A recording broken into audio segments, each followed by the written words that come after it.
All right, hello everybody. Welcome to an experiment called life. This is episode number 19, I think. So we're trying it out here. I basically just fired this thing back up. Gonna try to do it every week now on Thursdays. Today is Thursday, so we're off to a good start. And my arm looks like it's missing. I don't know, man. I don't know whether to use a green screen or no green screen. Right now, I feel like I look like Jesus, and I'm here to preach to you guys. So today we'll be reading out of the good book of the Lord. Just on a book tour for my dad. Frickin' Jesus. Yeah. Oh, before we get started though, I must mention this podcast is sponsored by Audible. So if you go to audibletrial.com/Alex Tells Jokes, you will get 1 month free and you'll get yourself a free audio book. So go and do that, and helps me out, helps me be able to keep creating the content that I want to create for guys like you and ladies like you too, not just guys, ladies, and non-binaries, all of them. We got to get them all in there now. And whatever it is, I create content for you. So do that. Go to Audible. Get yourself a free book. Maybe I should do that and educate myself on gender pronouns, because I can't just say guys anymore. You weirdo. Next on the list is my Patreon. So I have started up a Patreon. So basically what I've done is all of my stand-up comedy sets are on there. I just started all of 2020 is up there now, and I'm going to start uploading 2021 here. And basically you can watch me do stand-up comedy live. You can watch me bomb on stage. You can watch me crush. That's pretty rare. You're gonna have to watch quite a few of those to find ones like that. Yeah, and it's all unedited, raw, and all of my stuff. So you can watch basically as I come up with joke ideas. If you follow along on any of my stuff like TikTok or Instagram or Facebook, you can see where I get my joke ideas. Then you can watch me take them to stage, and then you can watch me flush out the ideas and work them out until they become some sort of polished bit that I can then take and present to the world. So that's that. So go to patreon.com/Alex Tells Jokes, $9.99 a month, and you can help out this starving dude and his dog. So yeah, let's get this started. What else? Speaking of starving, that was the thing. I am doing a 10-day fast. So that's pretty exciting. We're going 10 days with no food at all. Today is day 4 of 10. So the first 3 days are generally what I find the hardest. I've done a week-long fast before, and I've done a couple 3-day fasts, done quite a few single days where you just don't eat the day. And generally, I try to do intermittent fasting. So I generally only try to eat between noon and 6. But yeah, right now we're on day 4. I feel pretty good.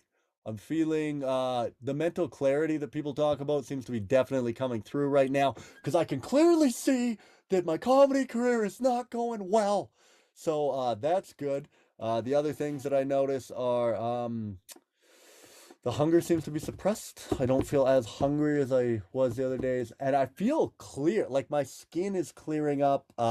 I feel cleansed. I feel like I'm floating. I am floating. Oh, that's for people who are watching on video. So for those of you, this will be posted to my YouTube channel. So if you want to see the video footage, you can. At an experiment called life, right above my head here. So yeah, I'm noticing that. This fast I'm doing a little different. I'm not chewing gum. I am finding that a bit hard. Generally, in the previous fasts I've done, I've chewed gum, and that has helped me out quite a bit. Um, but this one I'm not. Although I am taking electrolytes for this fast. So that I think is a big advantage. It does seem to be helping a lot. Maybe not even if it's not helping physically, it's definitely helping mentally, because it's giving me that you're doing okay. Like you're not depleting your body of anything. You're keeping your electrolytes up. So every day I'm drinking. What is that? A deer? Right now we're in Jasper National Park. I should have mentioned that for the people listening, all of you listening. What I've done is, in order to do the 10-day fast, I figured I couldn't do this if I was having to be a member of society, because I would probably snap on somebody in public and peel their face back like a yogurt lid. So in order to not have that happen, I've decided to go into seclusion. So I drove into the woods in with no food in the RV with just me and my dog. My dog has food. Don't worry. Finley is fine. He's eating 2 meals a day with snacks in between, which, by the way, that lets me know how hungry I'm getting. So my dog has these like chicken snacks, and they're legit chicken breast. And every time I go to give him one, I'm like, oh, I almost just want it. It starts going towards my mouth, and my mouth starts watering. I just want a little taste of it. But then I pull it away. I make sure I don't eat it. But who knows? This is only day 4. We'll see. Day 4 of 10. My good comedian buddy, friend of mine, Thimios Nasaopoulos. I think I said that right. He is also doing the fast with me, so that kind of helps having someone you're doing it with. Keep pushing each other. And yeah, don't tell him, but I think I'm gonna go for 14. We started at 7, and I was like, dude, we've both already done 7-day fast before. We gotta push it. We gotta get past that 7-day boundary. Let's go for 10. Always get better, constant improvement. And he's like, yeah, let's do it. Go for 10, but don't tell him because I'm feeling pretty good. I might just go for 14. I think I could do it. I guess another question people probably want to know is your weight. So my weight was at 203 with I think 22.1% body fat according to my Fitbit scale. Now on day 4, we're down to 196.8 for pounds, and our body fat is like 21.6. So we've lost about half a percentage of body fat, and we're down about 6 pounds, which is pretty good. I mean, I think most of that's going to regain. So I'm not doing it for the weight loss as much. I mean, weight loss is a nice feature, I guess. But if I was trying to lose weight, I think I would just maybe go calorie restriction. I'm not sure. It depends. Calorie restriction I found pretty hard sometimes too. But what I'm doing it for mostly is I read a couple books. So I read, I know, surprising. Alex can read. Hey, gotcha. Make fun of myself before you can. Genius. So I read The Obesity Code by Dr. Jason Fung, and he talks a lot about the benefits of fasting and how good it is for you, especially when you are overweight like me, or you struggle with obesity. So I've struggled with my weight my whole life, but he talks about fasting. Basically, you have insulin resistance, and your insulin resistance then in turn kind of dictates how much insulin your body needs to remove glucose from your blood and go into your muscles. By the way, I'm an idiot. I'm just regurgitating everything I read, and I can put it into my terms. So basically, as the sugars are flying around in your blood there, the insulin comes in, and he's kind of like the bouncer, right? He's like, look we've got too many sugars in the bar. We're at capacity. It's COVID rules. We're only allowed 50%. He then knocks on the blood door, says, you guys, sugars out of the blood. And then what they have to do is they have to then go into storage. So they go into your muscle because your muscles will use the glucose. So then insulin is basically the key to your muscles. It goes, hey, you're getting out of the blood. Come in here, go in this door, get in the muscles, get on in there. And then it shuts the door, and that happens. But then eventually your muscles fill up because they can only hold about 500 grams of glucose. And then the rest of it goes to storage. Your body goes, let's get this stuff to storage to burn when we need it later. And here's a big little hot tip for you guys. We rarely ever get to later because we never seem to go without food.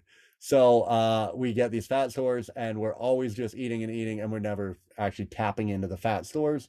And then what ends up happening over time is because we eat so much so often, I guess what happens is our insulin goes up, and then it stays elevated. And then because it's elevated, we develop resistance to it. And then it takes more insulin to do the same job. Eventually, like, if one insulin could open one muscle door to put the guys out of there, now it takes 2 insulins to open one muscle door. So that's a thing that happens. And as your insulin resistance rises, then your insulin levels in your body rise. And apparently that's what sets your body's set weight in your hypothalamus, which is a part of the brain. I don't know where it is. I just call my brain all one thing, I don't try and section it off. I think it all works together, and I don't like to put labels on things. So there. So your brain is all the one, and it sets the body set weight. So what in turn, by fasting, you lower your insulin resistance, because to develop resistance to anything, you need a high level over a long period of time. So to create a sensitivity, you need a low level over a long period of time. So by fasting, I will have no insulin, and then it'll lower my insulin resistance, and then that'll in turn lower my insulin, which will then lower my body's set weight, and then I won't weigh as much. And that also helps apparently with your lifespan. So that was the other book I read, was by David Sinclair. It was called Lifespan. It was called Why We Age and Why We Don't Have to. And he talks about the benefits of fasting, mostly about your body going into a thing called autophagy. When I read it before, I thought it was autophagy, and I was saying that, and then people corrected me and said, "You can't say that." I'm like, it's a science term. Don't you guys read books? Frick. I should have went with the audiobook, because I know I heard him say autophagy, and I wouldn't know how to say it.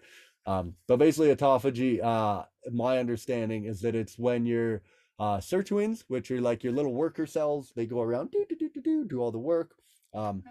They stop replicating cells, and then they start cleaning up and repairing the ones you got.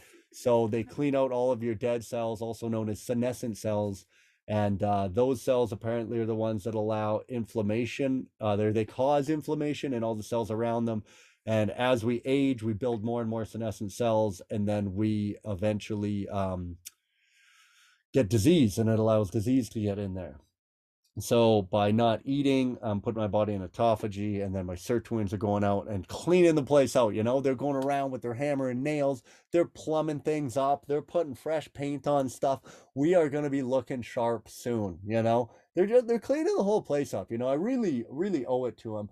I've never met a sirtuin I didn't like either. They all seem pretty good. So that's basically where I'm at so far. So I'm on day 4 of 10. And yeah. Oh yeah, I think I just trailed off. What I'm doing is I allow myself the things that I am ingesting, which is probably a big thing, is I do coffee, but just espresso. So I have like an espresso machine, and I allow myself a double shot of Nespresso in the morning, and I try and not take it right away. I try wait until 30 minutes after, or like maybe not 30 minutes, probably an hour, hour and a half after I've woken up, so that I can really wait till the hunger kicks in, because the caffeine definitely suppresses the hunger. So I'll take my double shot of Nespresso around, I don't know, 2 hours after I get up, which seems to be around 10:30 or 11. And then after that, the next thing I do, I've got some tea here. I've got some unsweetened decaffeinated tea. Claims to be 0 calories. I don't know about that, but I have 2 of those a day. So I have a tea in the afternoon and then a tea in the evening. And then the other thing is I drink 1 cup of salt water. I take a teaspoon of Himalayan salt water and just mix it in with water and slam it. And I take magnesium and potassium to keep my electrolytes up. Because apparently potassium is the one you really got to worry about, because that one regulates your heart. So trying to keep that good and fresh. And then, of course, drinking lots of water. I'm probably drinking 2 to 4 liters of water a day, which reminds me, I should take a shot of this Gatorade right now. It's not Gatorade. For those of you that can't see the video, it's just water in a Gatorade bottle. So yeah, that's my fasting thing. I will let you guys know next week. I think that's when I finish, actually. I will be done next Thursday. So next podcast should be the final one. I'm going to do before and after pictures. I'm also vlogging the whole thing. So I will post that on my YouTube channel, An Experiment Called Life, where you can watch this video and you can watch my vlog. So let's check off the fasting. Another thing I was talking about, all my shows got canceled. So that's very unfortunate. I had my Hunger for Laughs comedy tour coming up, and that is my $1 million idea, I think. I think in 10 years, I'm going to be making $1 million a year off this comedy tour. And it's basically just a theater tour that works with local charities and specifically food banks and sponsors to give back. And I hope that I hope to start getting that off the ground, man. I've done 2 shows in 2019, and then COVID happened, and then we got nothing. So hopefully it gets better. I'm going to, I scheduled 4 theaters this year, and they all canceled due to the Delta variant, because the cases are rising and it's not good. But yeah, we're trying to figure that out. So yeah, I don't really know what to do. I'm kind of lost, man. I'm really worried because for a while there was pretty gravy, you were getting CERB money. So those Serbians were helping us out, which was great. I thought the CERB was great, by the way, too, because my friends were bragging about getting paid sick days at work. I'm like, dude, right now the Canadian government's paying me because other people are sick. You know, what a deal. Um, so yeah, but as soon as that ran out, now there's no money coming in, and I can't do shows. Like for a minute there, I was doing shows. I just went to Saskatoon and did a show. It was amazing, so fun. Uh, but now shows are canceled, so that's not good. And I have no money coming in. So I am starting to panic a little bit. And conveniently, crypto and the stock market suck again. So I am not making any money there. So it's basically just kind of hanging on until hopefully things open back up, or maybe my Patreon can take off, or maybe we'll just get a ton of Audible subscribers from this podcast. Who knows? You know, just find a way to get through it. But we're working hard every day. We've been sending, 10 to 20 booking emails every day. I've phoned almost every venue in Alberta, which is probably the worst place to be phoning right now since their COVID numbers are at the highest they've ever been, and they are probably about to shut down. I should probably move over to Saskatchewan, go back that way, see what I can get there.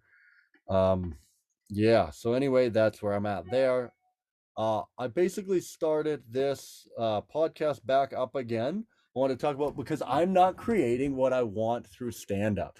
So I'm at a weird point in my stand up career. Like, I feel like I'm finding my voice. I feel like I'm getting very prolific at joke writing. I've been writing daily jokes every day now for over a year. Um, I've been writing 5 jokes a day roughly. And it's been pretty consistent, man. Just posting a lot, post on TikTok every day, Instagram, Facebook, all of that. And I'm learning how to really write, like set up punchline, one-liner jokes. Where I am struggling, though, is I'm starting to learn how to get them into longer form through stand-up. Because in stand-up, like when you're writing a joke for TikTok and that, it seems like you want to use the least amount of words possible. So it's really punchy, keep it really tight. But when you're doing stand up, when you do that, you're kind of writing yourself out of the joke. It just becomes like the blueprint for a joke that anyone can tell. And there's not much personality in it. So I'm trying to get my personality more into it during stand up. And I feel like I'm learning. I'm getting better at that. An area that I am struggling is I'm not able to create what I want to create. Like I'm just writing these dumb jokes, like, and then I came, like that type of stuff. And it's not fulfilling me right now. Um, but I think it just takes time. Like I think as I get funnier and I become a better comedian, I'll be able to tackle the stuff I want to do. Because ultimately, like an experiment called life, I wanted to create it to inspire people to follow their hearts rather than their bank accounts, and like do something you love and spend your life doing that. And and yeah, and I'm not able to convey that through my art form anymore right now. So that's kind of why I'm on the podcast here, so I can try and just talk more about what I want to do some longer form stuff and not have it have to be so funny. And then hopefully, as I become a better comedian, we will find a way to make all of this funny. So yeah. But speaking of not creating what I want, what's driving me nuts? Here's my closer. The thing that's driving me insane is content creators. I see so many of these people on TikTok and Instagram, and what they do is they claim to be a content creator, and their creative process is to go to Reddit and just steal people's content and repost it.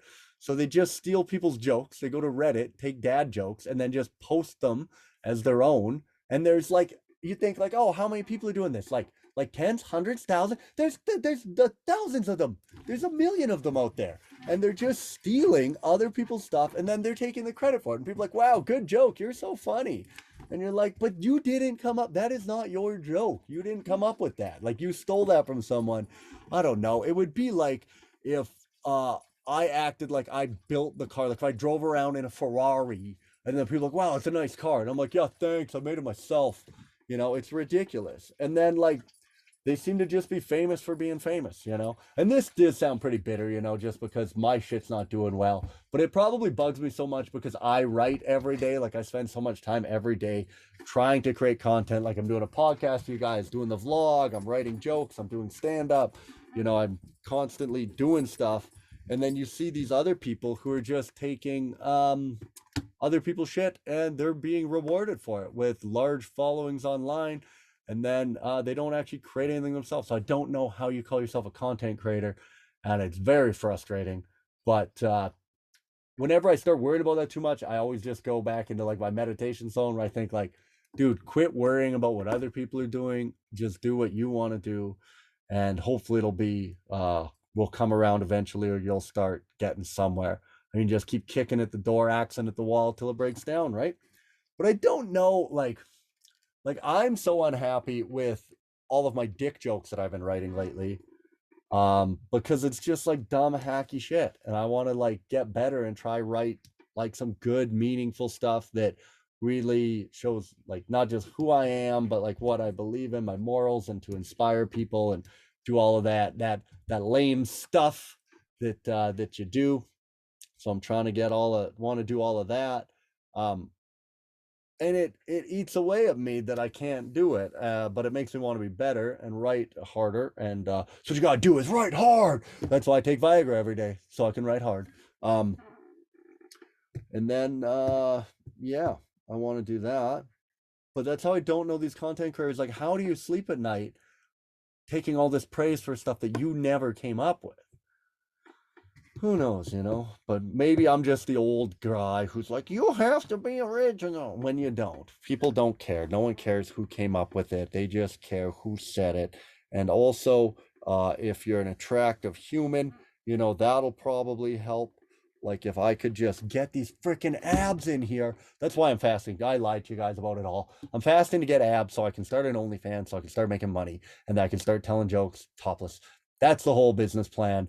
You heard it here first. Yeah.